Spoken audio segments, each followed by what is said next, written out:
चेहरे पर जो भाव था भक्ति की वजह से देखते रह गए। राजा साहब मंत्रमुग्ध हो गए। वही उसी समय उन्होंने यह तय कर लिया कि यह कन्या उनकी पुत्र वधू बनेगी।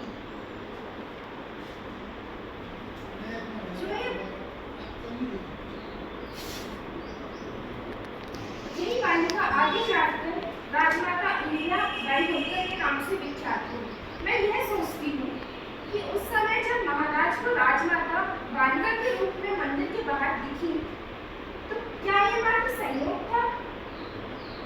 मैं इसे संयोग नहीं मानती।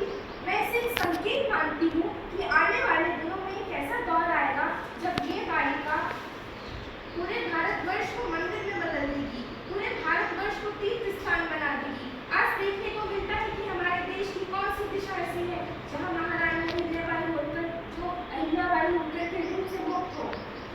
उत्तर में काशी और केदार, दक्षिण में श्रीशैलम, पूर्व में पुरी और पश्चिम में सोमनाथ मिलेंगे, जहाँ भी आप श्रद्धा से मस्तक झुकाएंगे वहीं शिव की प्रतिमा बढ़ते हुए महारानी अहिल्याबाई होलकर के हाथ मिलेंगे। मैं उस भारत से आती हूँ जिसके कर्तव्य में भगवान है और कब में माँ अहिल्या के परिवार में तीर्थ स्थान है। 1.5 साल पहले की बात है। अमेरिका में चुनाव हुए और मिसेस कमला हैरिस को उपराष्ट्रपति बनाया गया। पूरी पश्चिमी सभ्यता ने अपनी पीठ थपथपाई कि हमने लोकतंत्र की दूसरी सर्वोच्च कुर्सी पर एक महिला को बैठा दिया।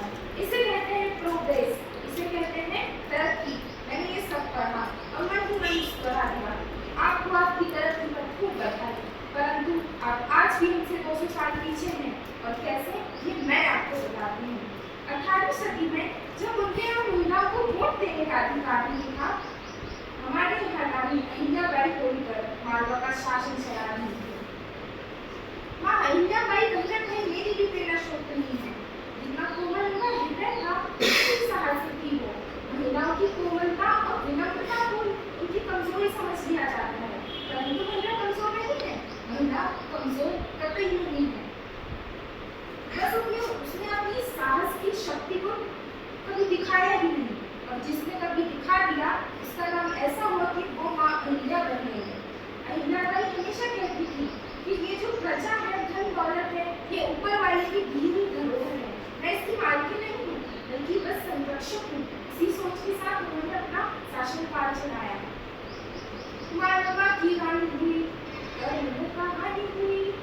मालवा की रानी हुई, करुण कहानी हुई। एक एक कर शब कितनी उठाती है, एक के प्रजा की पीर, वो चक्षुओं की नीर। राजलोक धर्म है तो स्वयं मुखलाती है, युग का विश्वास बनी, जनता की आस बनी। जनता को धूल शोक सहलाती है। देवी राजमाता से अहिल्या बनी लोक माता, शासिका साहसी को श्लोक कहलाती है। महारानी देवी अहिल्या के चरणों में बारंबार बने। जाते जाते मैं बस यही कहना चाहूंगी, कर दिखाओ कुछ ऐसा, कर दिखाओ कुछ ऐसा, दुनिया करना चाहे आपके जैसा। धन्यवाद।